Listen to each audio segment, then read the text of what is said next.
hacer, abrir sus micrófonos y encender las cámaras, o si quieren escribir su pregunta en el chat, y Matías, luego, al final de la charla, vamos a ir respondiendo las preguntas según los tiempos que vayamos teniendo.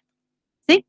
Bueno, yo lamentablemente al pasar la presentación no les voy a ver las caras, así que, bueno, es una nueva modalidad a la que nos tenemos que acostumbrar y es bastante raro.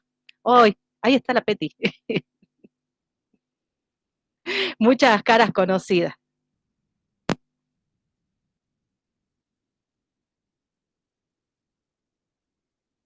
Bueno, ahí vamos.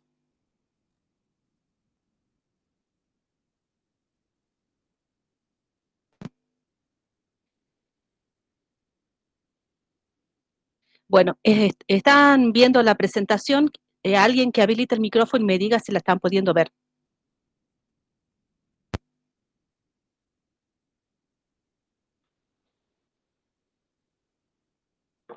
Sí se ve, Rosana. Bueno, muchas gracias. Bueno, como les había anticipado, somos Rosana Ledesma, Jimena Villarruel y Rodrigo Cardoso. Pertenecemos al Instituto de Ciencias Sociales y Humanidades de CONICET y de la Universidad Nacional de Salta, y este es un servicio que se brinda en forma conjunta con la Municipalidad de Cafayate.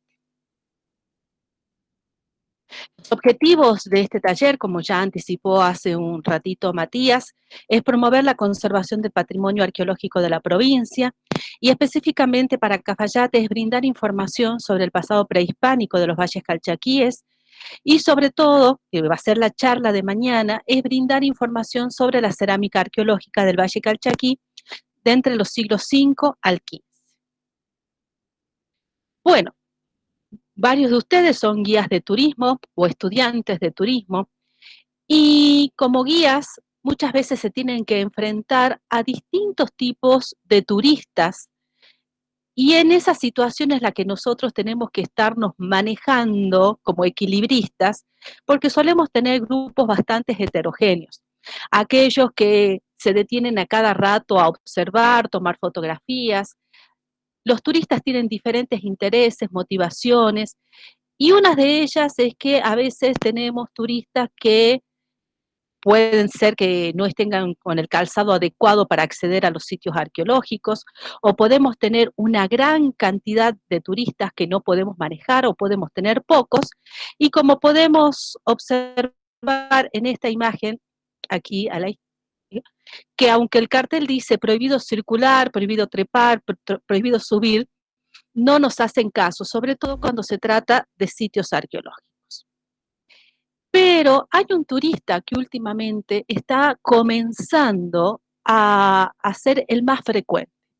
El turista que sabe mucho, el turista que lee, el turista que antes de ir a un lugar busca toda la información posible sobre ese lugar, y a veces nos podemos sentir incluso sobrepasados con la cantidad de preguntas que nos pueden hacer. Y uno les puede dar una interpretación sobre el lugar que está visitando y te dice, yo leí en el Facebook otra explicación, cuando visitaron otro sitio arqueológico ven ciertas construcciones, ven un museo, pueden ver unos circuitos, algunos centros de interpretación o carteles que nosotros quizás no tengamos. Entonces dicen, en Tilcara yo vi que había, y acá no hay necrópolis, no hay tumbas, no hay una iglesia, no hay una pirámide. También te preguntan, ¿quiénes son los que habitaron aquí? ¿Quiénes son los pobladores? ¿Quiénes eran los originarios de este lugar? ¿Y qué significa ese diseño en la vasija cerámica? ¿Y qué significa esas llamitas que están pintadas en el arte rupestre? Pero también tenemos esos turistas que se leyeron mucha bibliografía y nos pueden llegar a cuestionar. Yo entendí diferente lo que decía Ambrosetti, lo que decía Serrano o algún otro investigador del siglo pasado, de hace 100 años, y que ellos indudablemente tenían otra visión sobre los sitios arqueológicos.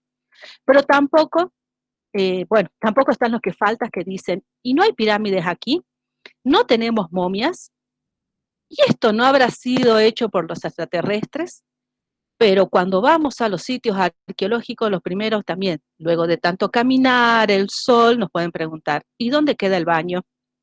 Y lo fundamental, ¿cuándo comemos? que es una de las preguntas que uno como turista también las hace, ¿no? Luego de caminar una buena cantidad. Entonces, nosotros lo que tenemos que tener primero es una historia que contar, una historia que relatar sobre los pueblos originarios, sobre los pobladores prehispánicos, sobre las poblaciones indígenas que estuvieron en Cafayate antes de la llegada de los españoles. Entonces nosotros hicimos hace unos años un librito que se llama Valles de Historia en colaboración con docentes de Cafayate, y hemos decidido estructurar en su momento el libro desde un punto de vista cronológico, con los primeros habitantes del Valle Calchaquí desde hace 10.000 años antes de Cristo hasta los inicios de la era. Luego otra etapa que es de los primeros pobladores sedentarios, agricultores, que habitaban en lo que nosotros denominamos aldeas. Ese periodo va desde los inicios de la era, del 0 después de Cristo al 1000 después de Cristo. Luego, la etapa, o mejor dicho, el periodo que más conocemos nosotros de Cafayate, es un periodo que está caracterizado por la presencia de artesanos que realizaban actividades especializadas, ya sea en cerámica, en metalurgia, en tejidos. Ese momento va entre 1000 después de Cristo a 1350 después de Cristo. ¿Por qué 1350 tan puntual? Porque es el momento en que llegan los incas al Valle Calchaquí. Entonces, la primera resistencia que hacen los pobladores originarios del Valle Calchaquí es hacia los incas, y ese periodo va desde 1350 después de Cristo al año 1536 después de Cristo. Como verán, siempre va más puntualizado porque en este momento es cuando llegan los españoles, y es lo que nosotros hemos denominado una segunda resistencia, es decir, la que llevan los pobladores originarios para resistirse a la llegada de los españoles. En este cuadrito, nosotros hemos tratado de sintetizar cuáles son los capítulos de ese manual, de ese libro Valles de Historia, que mañana se los vamos a acercar vía mail. Nosotros tenemos una versión en PDF, que es la cronología que les mostré recién y cómo nosotros hemos organizado. Pero resulta que también los arqueólogos solemos tener muchas denominaciones según las regiones para denominar a estos periodos. Por ejemplo, entre el 1000 después de Cristo y el 1350 después de Cristo, el momento que nosotros consideramos en el que es la especialización de los artesanos, que hemos denominado los artesanos y la especialización de actividades, lo pueden encontrar en otra bibliografía como periodo tardío, periodo de desarrollos regionales o de la cultura santamariana por la cerámica específicamente que se encuentra de ese momento. Lo que tenemos que hacer nosotros es ubicarnos geográficamente y pensar, mirar este mapa del noroeste argentino y que esas divisiones son divisiones políticas actuales, que no son las divisiones políticas que tenían las poblaciones originarias hace 1000 años, por ejemplo. Entonces los arqueólogos hemos decidido organizarnos en función de ciertas regiones geográficas y sobre todo fitogeográficas. Por ejemplo, acá tenemos la Puna, la región Valle Serrana, la de Yungas y la región del monte de Santiago del Estero. Nosotros aquí vamos a trabajar concretamente a lo que es la región Valle Serrana, que usualmente está conformada por la quebrada de Humahuaca, Valle de Lerma, Valle de Calchaquí, Valle de Xocavil. Pero nosotros vamos a concentrarnos en lo que es el Valle Calchaquí. El Valle Calchaquí, en este sentido, nosotros tenemos una división geográfica que va desde el Nevado de Acay hasta Cafayate. Esa selección geográfica estaba marcada por el recorrido del río Calchaquí. En algunas bibliografías también se incluye la finalización del recorrido del río Santa María, que va desde Punta de Balasto hasta Cafayate y luego se une con el río Calchaquí hacia la Quebrada de las Conchas. Entonces tenemos esa división geográfica, pero nosotros nos vamos a concentrar específicamente hoy en la región que más nos interesa, que es la zona de Cafayate, Tolombón, la confluencia de los ríos Calchaquí y Santa María en el río Las Conchas. Bueno, como la cuestión temporal es bastante larga y los tiempos que tenemos son un poquito acotados, esta tarea introductoria, porque ustedes luego lo pueden complementar tranquilamente con el libro Valles de Historia, es el momento temporal que va entre el 1000 después de Cristo y el 1350 después de Cristo, que es lo que nosotros hemos llamado los artesanos y la especialización de actividades. ¿Por qué? Porque es un momento en el que la tecnología se masifica, se hacen grandes cantidades y podemos observar mucho en la zona de Santa María, Cafayate, San Carlos, San Imaná, urnas santamarianas. ¿Por qué se llaman urnas santamarianas? Porque estas vasijas de cerámica pintadas fueron encontradas por primera vez por los arqueólogos en la ciudad de Santa María y sus alrededores. Entonces, por eso es que se llama Santa María, pero la Santa Mariana, pero la tenemos en una gran distribución geográfica.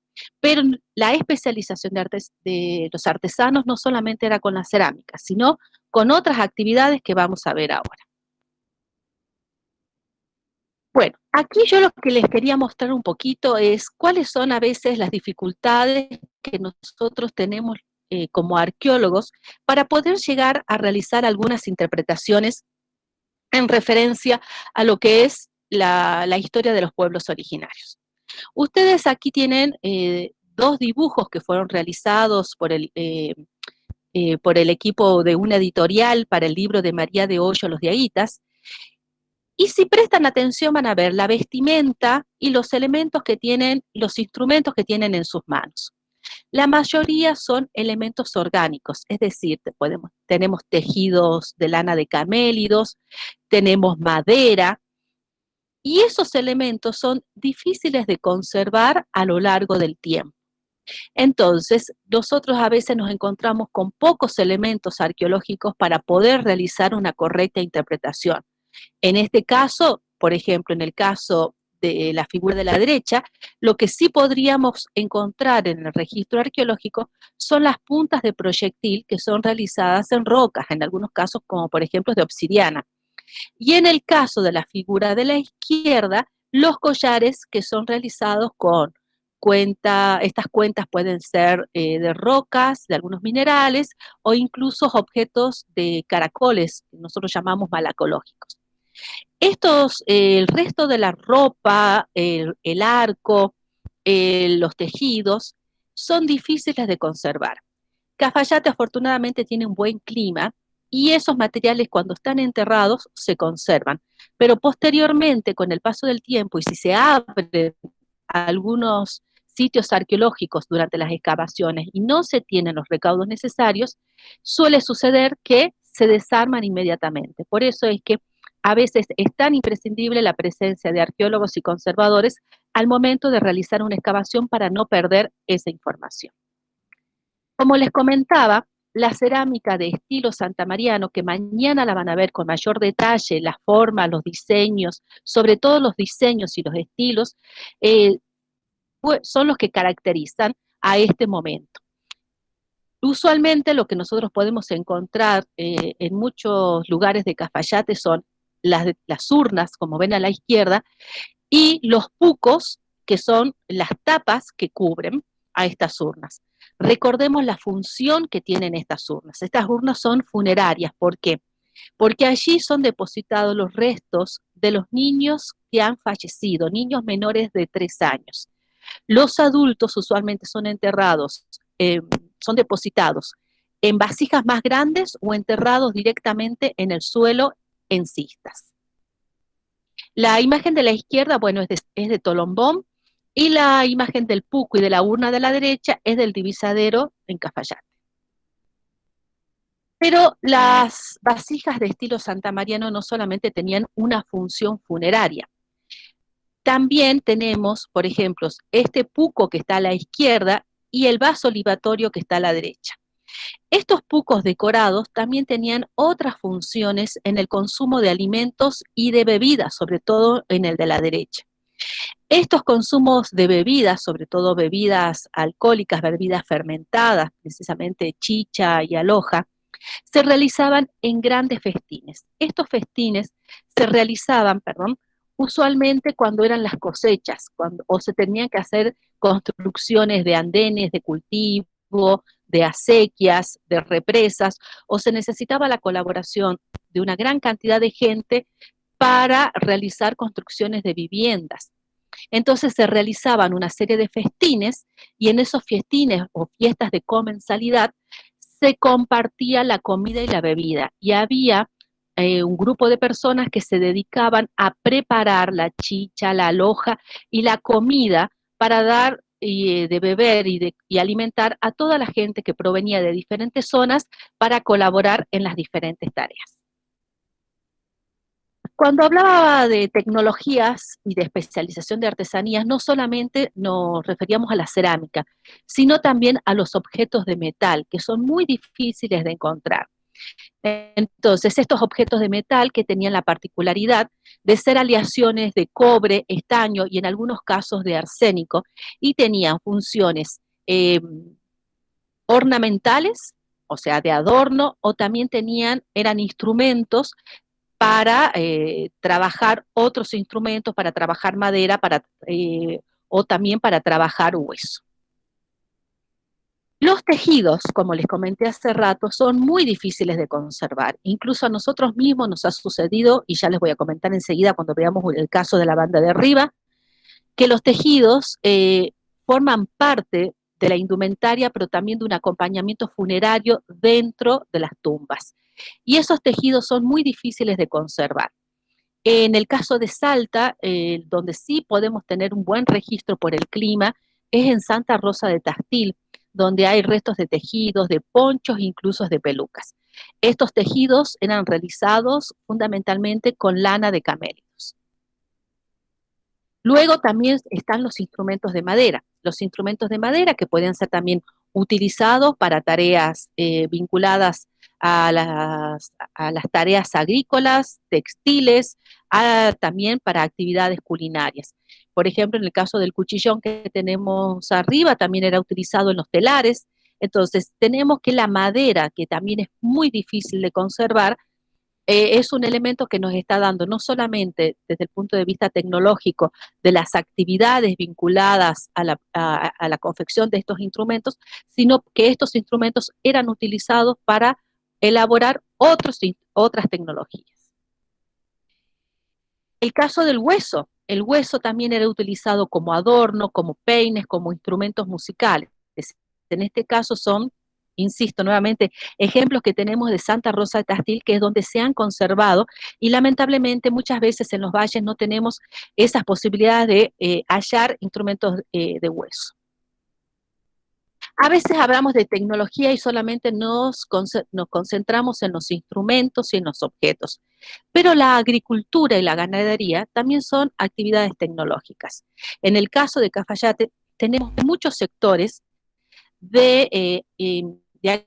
destinados a actividades agrícolas, por ejemplo, campos de cultivo, canchones, terrazas, andenes, que eran, si nosotros nos podemos ver sobre todo en la zona de Yacochulla, en la zona del Alizal, del Río Colorado, del Divisadero, de terrazas, que hay una gran cantidad de terrazas y andenes de cultivo, es decir, que había que alimentar por lo visto a una gran cantidad de población. Luego a la derecha ustedes verán, son como unos instrumentos de madera en L o de hueso en algunos casos, se llaman tarabitas o ganchos de madera. Esos son utilizados para atar las sogas y sujetar la carga en las llamas. El intercambio de bienes desde los comienzos de la era en el noroeste argentino es bastante interesante porque la llama es el animal que va trasladando y es utilizado por los caravaneros para intercambiar bienes en todo lo que es el noroeste argentino, incluso con el norte de Chile. Y aquí estaba el ejemplo que les quería mostrar de la banda de arriba, que nosotros cuando llegamos y nos habían informado, era un hallazgo que habían realizado un grupo de niños en un camino de la banda de arriba. Es como ustedes pueden ver aquí en la imagen de la derecha, que ya el pozo estaba realizado, y lamentablemente los restos óseos y humanos que se encontraban dentro de esta urna que se ve acá en esta imagen, ya habían sido, se habían desarmado por el contacto inmediato con el aire. En ese caso, nosotros lo que hemos encontrado es una gran urna con una tapa y una urna sin decoración y una urna más pequeña a la izquierda, que nosotros hemos llamado enterratorio 2 y 3, en el cual era un entierro de un niño, que las imágenes son estas. Esta es la urna que se encontraba en la parte de abajo. Y esta urna, esta tapa, perdón, esta vasija invertida funcionaba como tapa. En este caso, los restos óseos correspondían a un adolescente, es decir, un menor masculino, menor de 18 años. Lo que encontramos fueron muy pequeños restos de tejidos, incluso toda la vasija estaba recubierta de tejidos, tenía un medallón de bronce, por lo cual pensamos que era un joven importante, que más adelante cumpliría algún rol político bastante importante en su grupo. Y por lo que nos comentaron las niñas, una de las niñas que cuando ellos abrieron, porque cuando nosotros llegamos ya habían abierto ellos el entierro, que pensaban que se trataba de una mujer porque tenía pelo largo con trenzas. Es decir, hay que decir que en este caso el muchacho usaba pelo largo y con trenzas.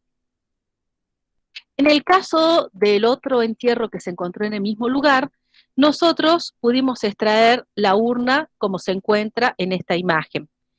Luego hicimos la reconstrucción y no sé si algunos han participado o recuerdan hace algunos años, 6 años creo que ya van a ser, que hicimos la exposición con todos los materiales que habíamos encontrado de distintas excavaciones y trabajos en la banda de arriba. Y ahí está lo que les comentaba del medallón y el acompañamiento que tenía, como acompañamiento, la urna y la tapa que tenía esta urna Santa Mariana ahí en la banda de arriba. Acá tienen una imagen más completa de cómo nosotros hemos podido hacer la reconstrucción de este entierro. En este caso era de un niño, por lo que estimamos que tenía menos de 3 años. El adolescente estaba en la vasija más grande. Bueno, el segundo periodo que vamos a ver es el de la llegada de Huayna Capac, la primera resistencia, que es desde 1350 a 1536. Nosotros tenemos las evidencias de cómo es esta ocupación incaica a partir de las historias y de los relatos que realizaron los mismos pobladores, los mismos incas al momento de la llegada de los españoles, por lo cual esa información es un poco más completa, está basada en juicios, está basada en mucha información que nosotros llamamos de tipo etnohistórica. Pero esa información etnohistórica tiene que ser cotejada con la materialidad, con las pruebas concretas de decir, si los incas se extendieron, como ustedes pueden ver aquí, desde Ecuador hasta, hasta Argentina y Chile, a la altura de Mendoza, para que tengamos una idea, decimos, bueno, se expandieron, pero ¿qué pruebas concretas nosotros tenemos de esta ocupación incaica que no esté solamente basado en los relatos, en la historia, en los juicios? ¿Cómo podemos saber eso? Bueno, eso lo podemos saber a partir de la evidencia que queda en los sitios arqueológicos. En los sitios arqueológicos que ustedes pueden ver aquí, que incluso en los últimos años se ha incrementado bastante el hallazgo de evidencia de ocupación incaica en sitios arqueológicos que correspondían a las poblaciones originarias que les mencioné recién. ¿Cómo podemos saber cuando nosotros estamos en un sitio arqueológico que los incas llegaron y conquistaron efectivamente este lugar? Por ejemplo, en Potrero de Payogasta tenemos los restos arquitectónicos de una callanca, que era una construcción administrativa que los incas incluían indefectiblemente en todos los lugares donde ellos estaban ejerciendo su dominio. Otro de los ejemplos que tenemos son construcciones circulares que eran graneros o lugares de almacenamiento que se llamaban colcas, que era para almacenar el tributo que tenían que dar las poblaciones originarias al incanato y también tener esa, esa reserva de comida para el ejército incaico. Si vamos a las materialidades, los incas no solamente impusieron la arquitectura, también impusieron una serie de modificaciones en la tecnología cerámica. Por un lado tenemos la cerámica inca, es decir, como una vajilla que enviaba el inca a los curacas locales para tener la ayuda y el beneplácito de los pobladores locales, sobre todo del curaca, para convencer a las poblaciones locales de tributar al imperio inca. Tenemos una serie de vasijas que son los que nosotros llamamos vasijas, como pueden ver aquí, una vasija que es un plato con una cabecita, que se llama usualmente cabeza plato pato, porque suele tener una forma de pico de pato en su adorno, o también puede ser otro tipo de ave. Pero luego tenemos otro tipo de vasija que son los aríbalos. Estos aríbalos también son muy importantes porque servían para contener bebidas, sobre todo chicha y aloja, pero para los incas, sobre todo la chicha, el fermento alcohólico del maíz. ¿Para qué? Para convencer y tener a las poblaciones a su cargo, eh, para poder realizar grandes construcciones, para poder realizar tareas que necesitaban de la colaboración y el trabajo de una gran cantidad de personas. Al terminar ese festín, eran agasajados con bebidas y comidas. Pero qué mejor que eso sea servido en vasijas y en la vajilla incaica. Luego las poblaciones originarias, también los artesanos, empezaron a imitar esa vasija de tipo incaica en sus formas y en sus decoraciones. Y nosotros podemos identificar la cerámica que es inca, cusqueña, que viene directo desde el Perú, y aquella cerámica que tiene sus modificaciones realizadas por los artesanos locales. En ese caso, nosotros podemos ver que sí existe una continuidad de la tecnología cerámica desde el periodo anterior de los artesanos especializados, pero que se va modificando el estilo. Muchas veces dicen que los incas han traído muchas innovaciones tecnológicas. La cerámica ya estaba. La agricultura intensiva en canchones, terrazas, ya existía. Los aspectos metalúrgicos, la tecnología también existía. Los tejidos también.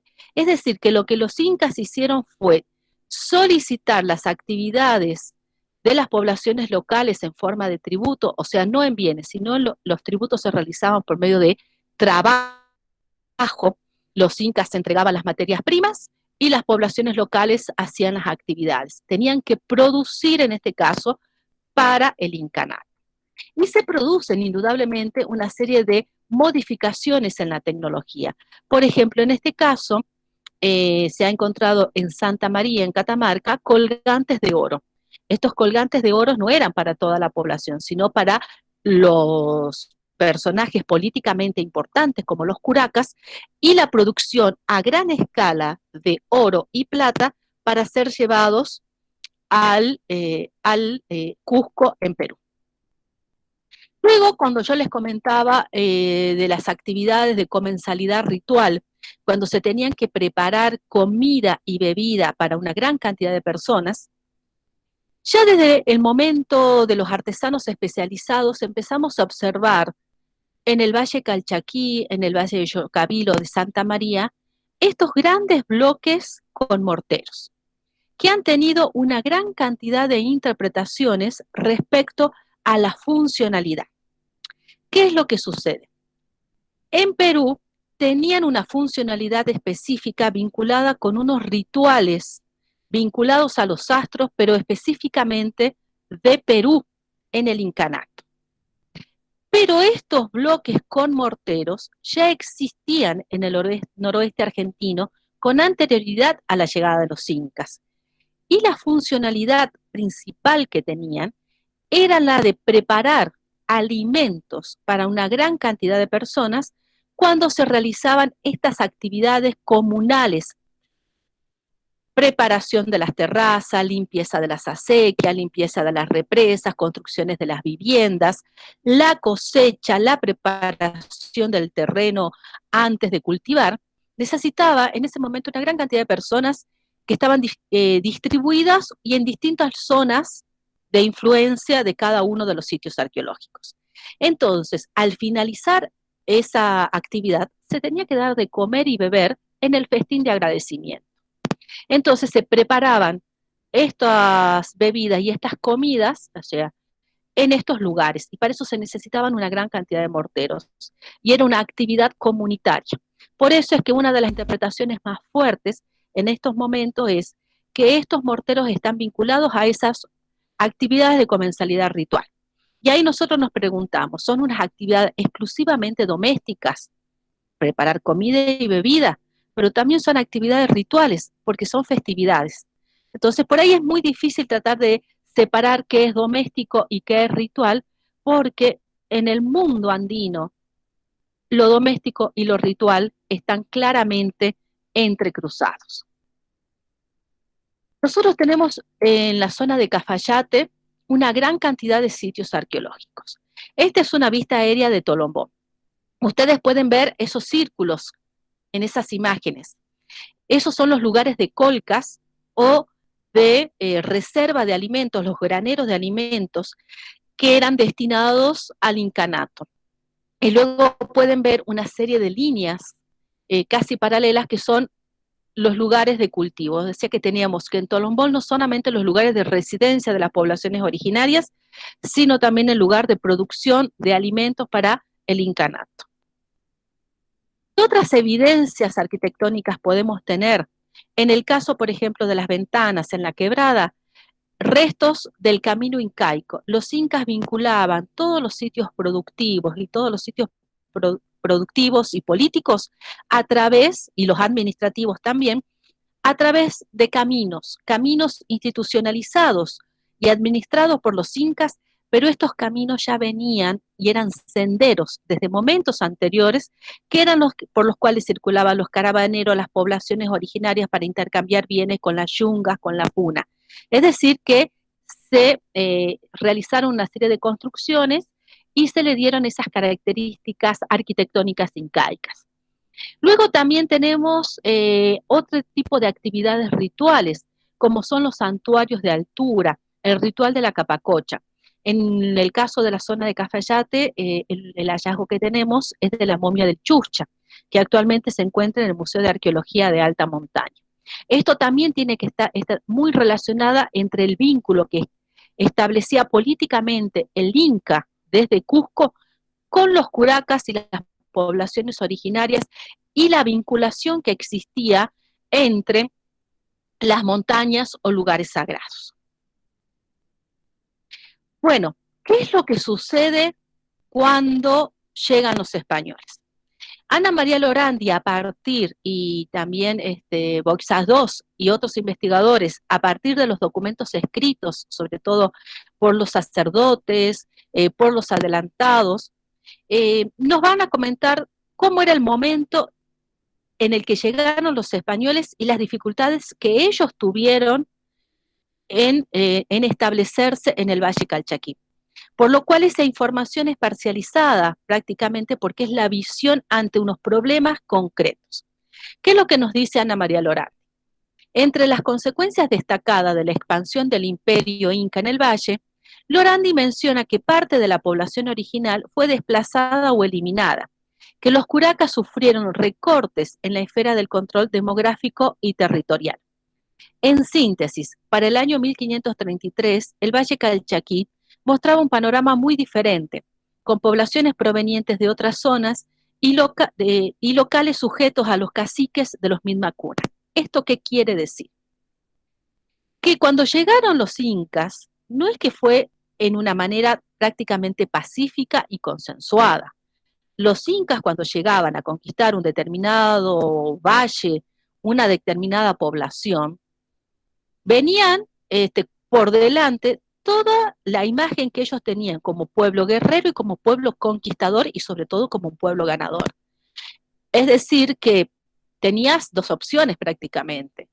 o pactar pacíficamente con ellos y tributar y permitir modificaciones administrativas, políticas, tecnológicas de todo tipo en tu comunidad y tributar con trabajo, o resistirte y tener la posibilidad en esa resistencia de perder en el enfrentamiento bélico con los incas. ¿Qué es lo que sucedía? Si la población era belicosa y se resistía, luego era trasladada a trabajar a lugares muy distantes. Es un proceso que se llama de extrañamiento. Entonces, en ese momento, ¿qué es lo que sucede? La población es trasladada y hay una gran modificación en este momento que realizan los mismos incas, una primera modificación y traslado de las poblaciones en todo lo que es el imperio incaico. Entonces, cuando llegan los españoles, en algunos lugares tienen estas poblaciones que han sido trasladadas. Y vamos a ver que este periodo es muy cortito, al de la Segunda Resistencia, entre 1536 y 1640. Bueno, nosotros aquí mostrarle lo que es la ubicación de las parcialidades con las cuales se encuentran los españoles cuando llegan al Valle Calchaquí. Tenemos tres grupos principales de poblaciones: los pulares al norte, los calchaquí en nuestra zona de estudio y los yocabil. Eso es la información que nosotros tenemos de cómo estaban desde el punto de vista etnohistórico, lo que nos dicen los documentos, de dónde estaban ubicadas estas parcialidades, estos grupos indígenas. Y nosotros tenemos que tratar, como arqueólogos, de ubicar todo esto que está acá, desde esa información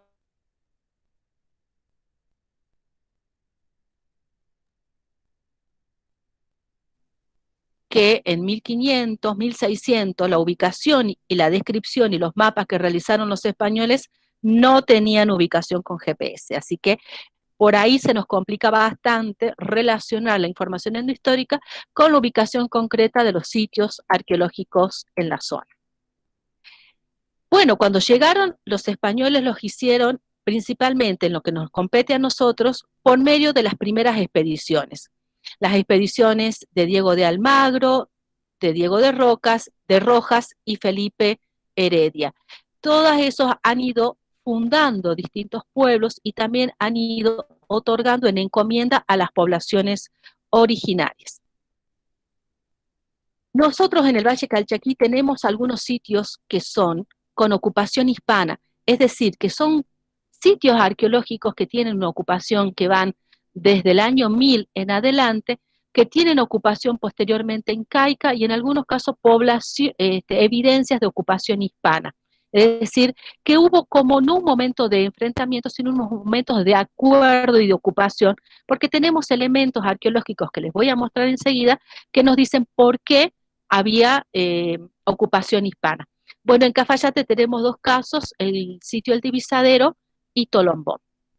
¿Qué es lo que nosotros vamos a encontrar? En primer lugar, elementos de metal, pero de hierro, clavos, hebillas. El hierro, a pesar de ser un mineral muy abundante en el planeta Tierra, todavía no había sido trabajado en América, por lo cual, eso sí, es una innovación tecnológica, el trabajo del hierro que trajeron los españoles. Como verán, la cerámica ya no tiene las características que podíamos tener anteriormente, la decoración, el acabado, es distinta. Y una inclusión muy importante, el vidrio, que hasta este momento no lo teníamos. Y luego, por ejemplo, en el arte rupestre podemos ver evidencias de la inclusión de animales que no teníamos en América, como la cabra y el caballo. En lo que se refiere a Cafayate, ¿cómo sabemos concretamente la antigüedad de los sitios? Una, por la relación que nosotros tenemos con algunas evidencias tecnológicas, como los metales, la cerámica, los tejidos, la forma de las viviendas, la forma de las ocupaciones, de las aldeas, de los entierros, pero sobre todo por algo que nosotros llamamos datación absoluta de carbono 14. Estas dataciones nosotros podemos saber eh, concretamente en qué año, por ejemplo, eh, tenemos ese hallazgo, pero ese hallazgo tiene que ser realizado a partir de material orgánico, hueso, tejidos, semillas, que nos muestran cuándo murió ese ser vivo, como puede ser un árbol, las semillas, un animal o una persona. Lo que nosotros usualmente tenemos son restos de carbón en algunos fogones o restos óseos en los entierros humanos. Estos análisis de carbono 14 solamente se pueden realizar, como les decía, en materiales orgánicos y de donde nosotros, los arqueólogos, sepamos que no han sido contaminados ni con otros elementos orgánicos, ni incluso con nuestras células. Por ejemplo, si nosotros vamos a tomar muestras del carbón de un fogón en un sitio arqueológico, lo tomamos con instrumentos de metal, lo depositamos en contenedores especiales y nosotros no lo tocamos directamente.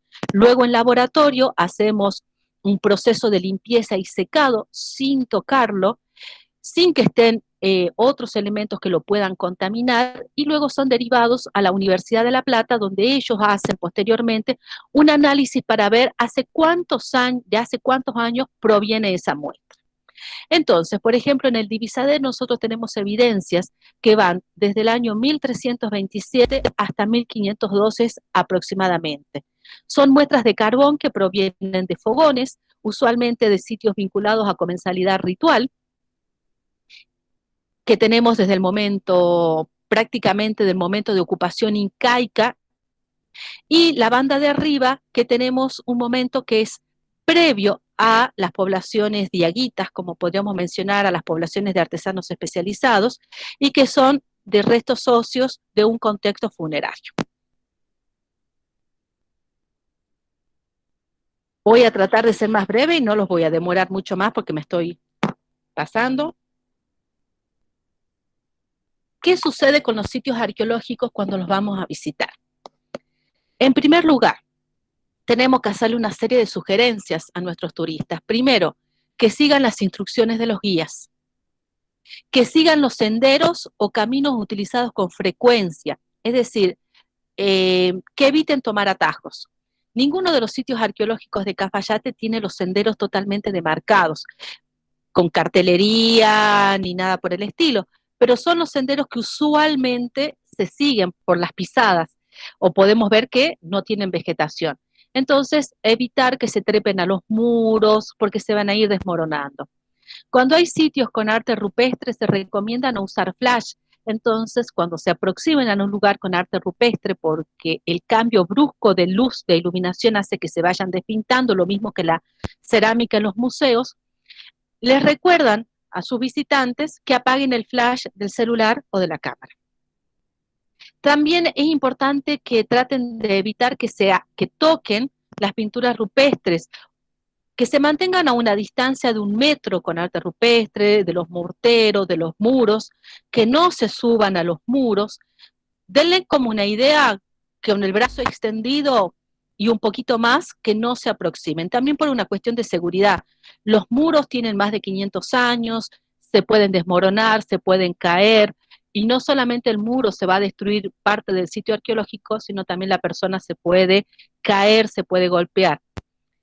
También hay que informar que ninguna de las investigaciones arqueológicas se encuentran finalizadas. Son varios los proyectos que están trabajando en la zona de Cafayate actualmente, por lo cual la información que ustedes van a brindar se está complementando con nuevos estudios.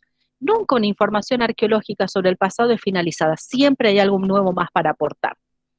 Que cada objeto o fragmento representa una pista para interpretar el pasado, por lo cual sería importante que ustedes le expliquen la importancia de conservar el material en su lugar original. Por ejemplo, un pequeño fragmento de cerámica de tipo incaica nos puede dar la pista de que ese sitio tiene una ocupación incaica y podríamos trabajar buscando mayor información por medio de excavaciones sistemáticas u otro tipo de análisis. Los sitios arqueológicos están conformados por su pasado y su entorno natural. No es solamente el muro, el arte rupestre, el mortero, el enterratorio, la represa, también es el entorno, porque cada uno de los sitios fue emplazado en un lugar donde tiene una visibilidad, una estabilidad, tiene una relación con todo lo que es el paisaje. por lo cual recolectar vegetación y rocas puede modificar la naturaleza del lugar y va lentamente fomentando su destrucción. Sabemos que el retiro de vegetación, de árboles, lo que hace es que se vaya erosionando el terreno, por lo cual el retiro de árboles y de vegetación, de arbustos incluso en un sitio arqueológico, hace que en época de lluvia ese lugar se vaya destruyendo. ¿Y qué pasa si se destruye un sitio arqueológico?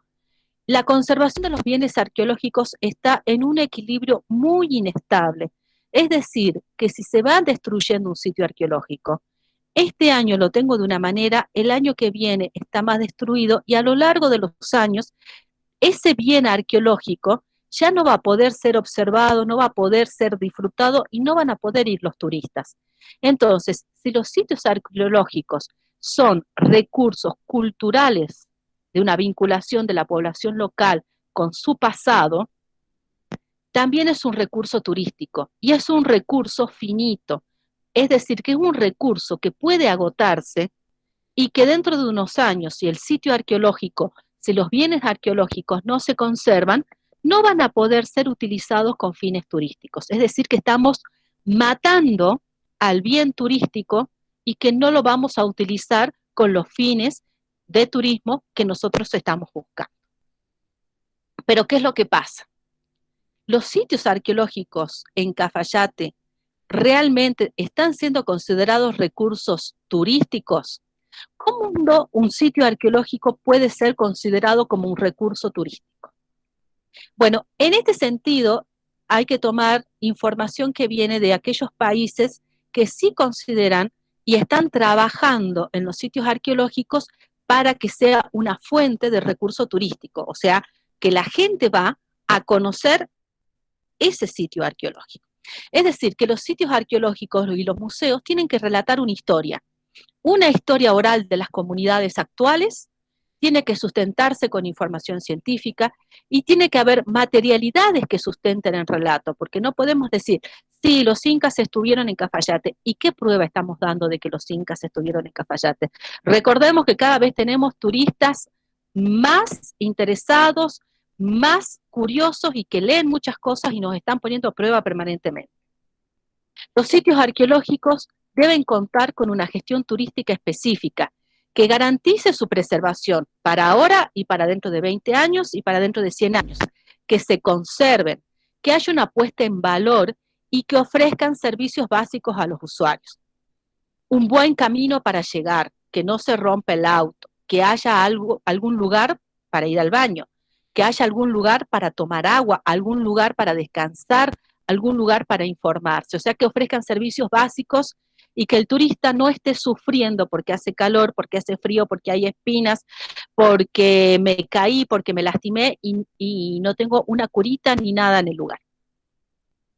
Los museos y los centros de interpretación que estén vinculados al sitio arqueológico deberían tener una temática relacionada con la arqueología. Si se van a hacer rutas arqueológicas, es decir, que se vinculen distintos sitios arqueológicos y los turistas se puedan trasladar y visitar entre distintos sitios arqueológicos, tienen que estar con un eje temático relacionado con la arqueología, porque si vamos a hacer una visita arqueológica y llevamos a turistas que están interesados en la ruta del vino, es como van a decir, yo quiero ir al Museo del Vino, yo quiero ir a la bodega, ¿para qué me llevan a un sitio arqueológico si yo lo que quiero es una ruta del vino o una ruta de los artesanos? Entonces, armar una ruta específica con ese eje temático. Que si se hacen eventos y festivales que estén relacionados con la arqueología, que sean realizados en espacios monumentales o anexos a los sitios arqueológicos. Y finalmente, que haya una participación activa en trabajos de investigación de las poblaciones locales, por ejemplo, en trabajos de campos autorizados por la provincia, porque todos los trabajos arqueológicos tienen que estar autorizados por la provincia, la participación en la gestión de museos, la participación en la gestión de proyectos arqueológicos. Entonces, todo esto quizás podemos estar pensando que nosotros no lo tenemos, pero ¿por qué no podemos organizarnos y pensar que los sitios arqueológicos pueden ser considerados recursos turísticos? un nuevo recurso turístico, porque tenemos otros recursos, pero si podemos incrementar la oferta turística en Cafayate, estaría genial. Bueno, muchas gracias. Y bueno, aquí estamos los que estamos en este momento trabajando en esta charla. Matías Maita, que nos acompaña, y le agradezco eternamente siempre que nos apoye y nos acompañe en todos los trabajos conjuntos de arqueología con la universidad y con CONICET, Jimena y Rodrigo. Y bueno, ahora escuchamos las preguntas.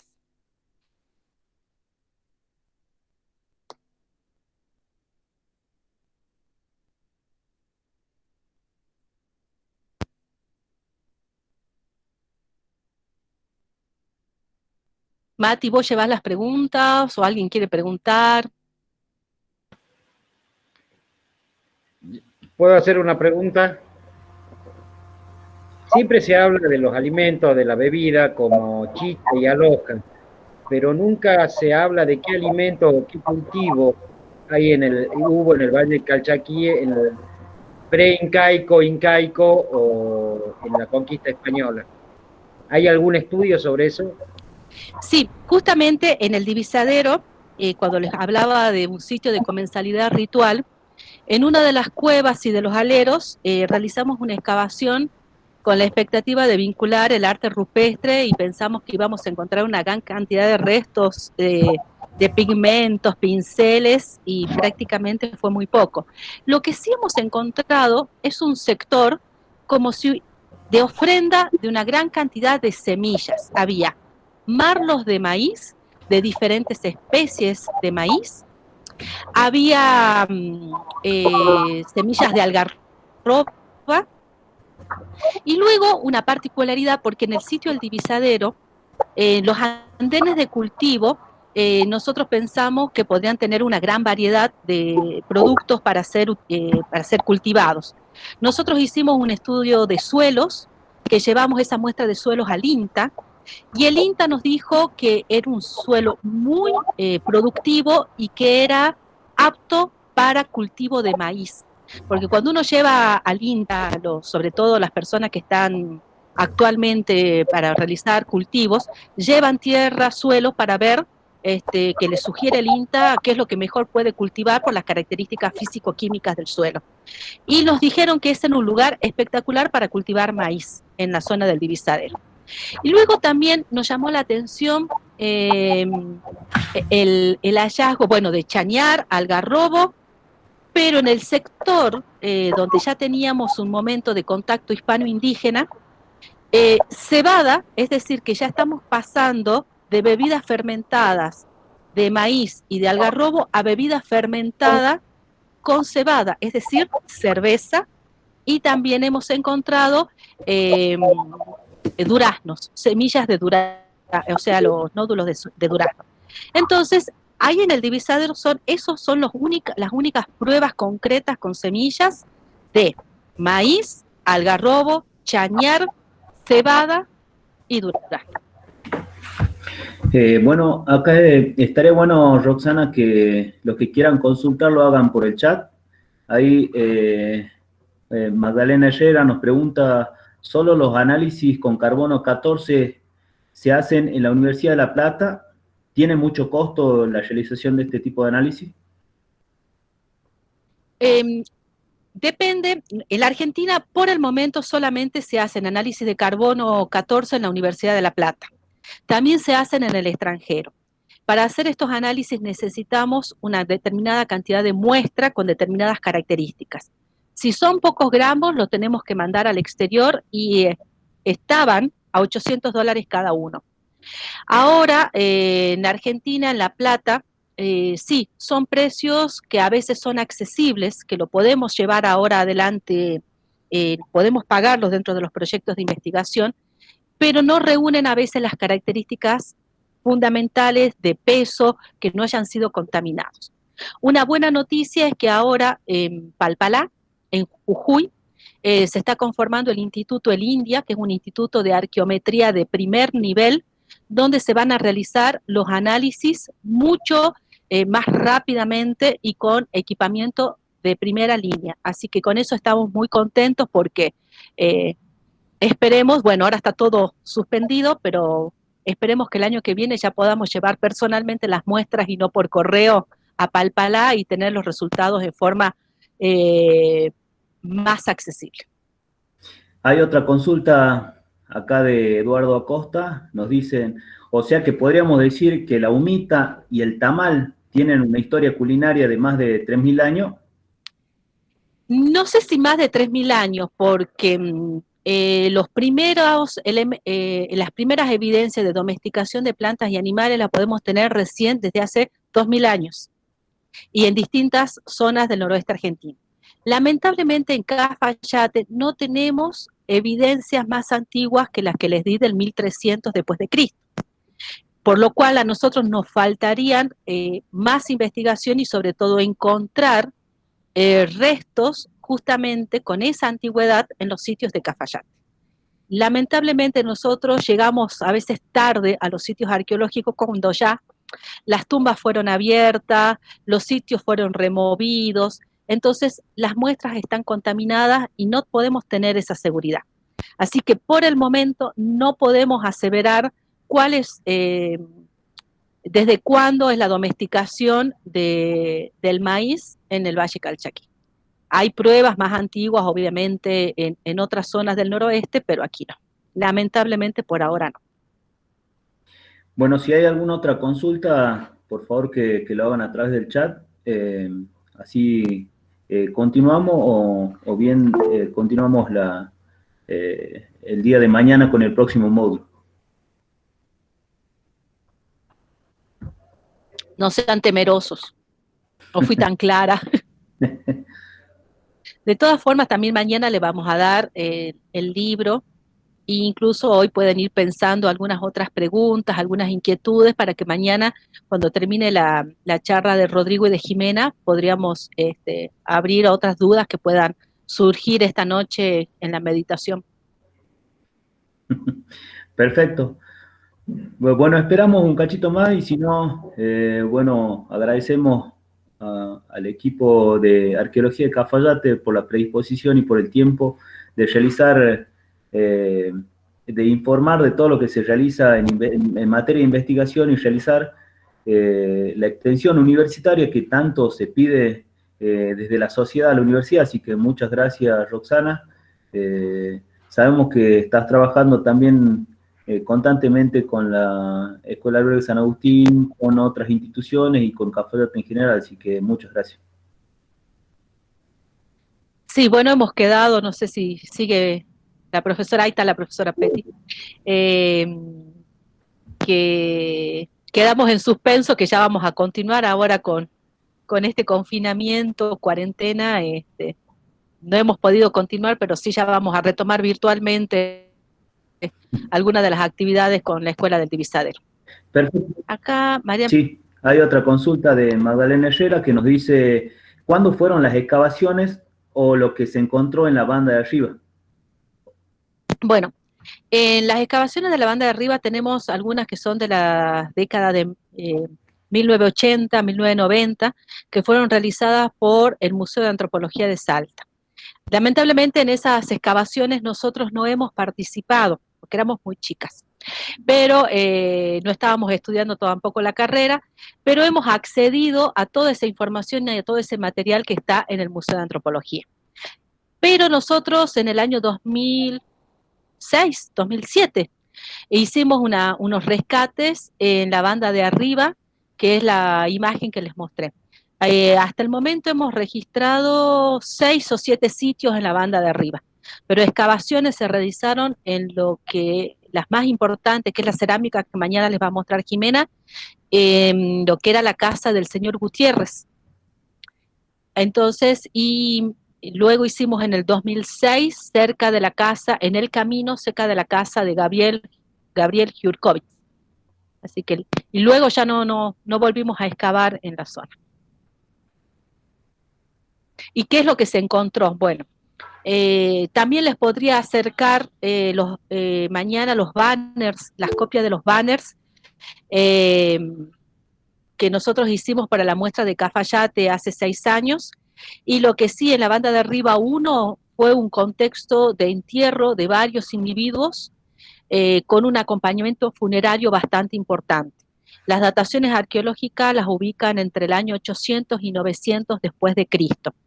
El principal acompañamiento es la cerámica que Claudia Subersa denominó como grupo La Banda de Arriba, y luego nosotros en el año 2006, 2007, no puedo acordar ahora en qué año hicimos el rescate, que es un sitio después, entre el 1000 y el 1500 después de Cristo. Lamentablemente no pudimos hacer dataciones absolutas porque las muestras ya estaban contaminadas. ¿Y cómo están esos sitios ahora? Bueno, todos esos sitios están tapados porque los hallazgos fueron fortuitos. En superficie no se veía nada. En el caso de la banda de arriba 6, estaban en un camino, los chicos jugando, haciendo pozos, encontraron el sitio, y luego en la banda de arriba 1, don Gutiérrez los encontró haciendo el pozo para una letrina.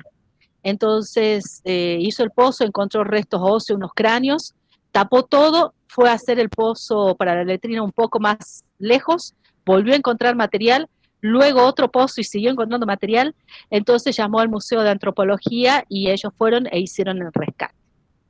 Hay consulta a Marta si se los puede visitar a los sitios. Bueno, en realidad, donde fue el hallazgo de la necrópolis de varios individuos, ahora hay un ¿cómo se llama? Parral, ¿sí? Hay viñas, porque todos los sitios en la zona de la banda de arriba, pensemos que todos los años, ustedes ya saben perfectamente cómo se comporta el Chuche y cómo se comportan los ríos de Cafayate, traían todo el material desde arriba y fueron sedimentando y tapando los sitios arqueológicos. Y la banda de arriba, los otros sitios también están todos tapados por sedimentos. En algunos casos se pueden ver los bloques con morteros, algunos muros de terrazas de cultivo, pero los lugares de los entierros estaban todos a más de 1,5 metros de profundidad. Así que es muy difícil que se puedan ver. Hay otra pregunta que está relacionada, bueno, que ya en parte la respondiste, de Elizabeth Zambrano, que nos dice, ¿fue en la casa del señor Pablo Gutiérrez? Que ya la respondiste en... Después me dice Magdalena Herrera, la momia del Chucha, ¿a dónde se la encontró? La momia del Chucha pasó por varios lugares, se la encontró en la cima del Chucha, luego particulares la habían extraído, circuló por diversos museos particulares y en casas de particulares durante muchos años, y actualmente está en el Museo de Arqueología de Alta Montaña.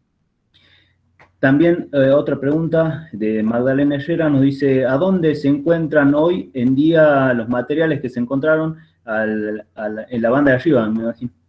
Sí, todos los materiales de la banda de arriba están en el Museo de Antropología de Salta, que es el órgano de aplicación de la Ley Provincial de Conservación del Patrimonio Arqueológico.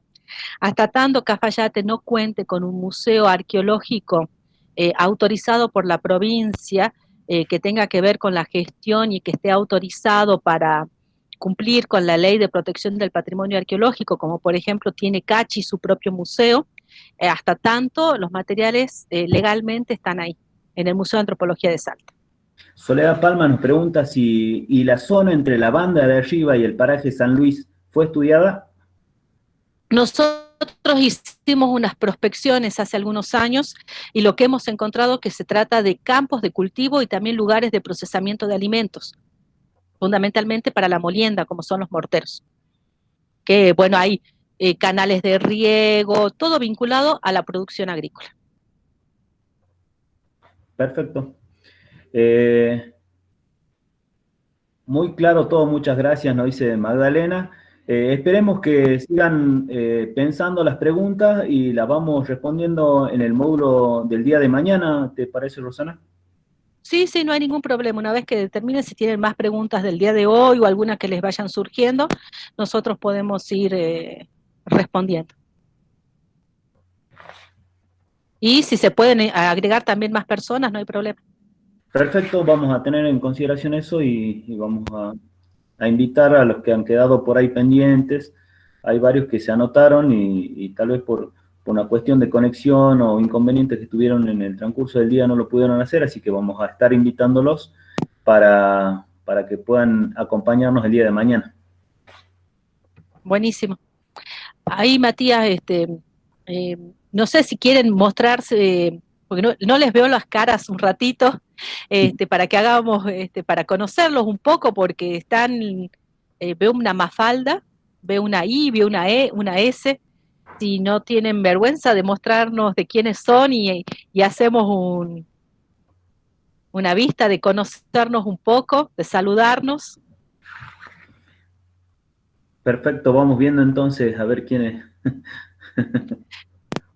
Algunos no se animan. No. Bueno, muchas gracias. Es un grupo muy lindo. Bueno, no hemos podido chatear muchas porque a veces yo tampoco quisiera meter tanta información porque no los quiero saturar, y como no les veo las caras durante la charla, no les puedo ver si les gusta, si no les gusta, si están contentos, si están aburridos. Entonces, así les veo la cara, es mucho mejor. Buenísimo. Entonces, bueno, muchas gracias. Para el día de mañana vemos entonces la posibilidad de realizar y que vayan pensando otras preguntas. Y bueno, también podríamos vernos las caras también entre todos para que podamos identificarnos y podamos, digamos, interactuar en el módulo que viene, ¿no? El día de mañana. Perfecto, así que mañana Jimena y Rodrigo tendrán su charla. Buenísimo. Estamos en contacto entonces bueno. mañana. Muchas gracias, nos estamos viendo. Chao, gracias.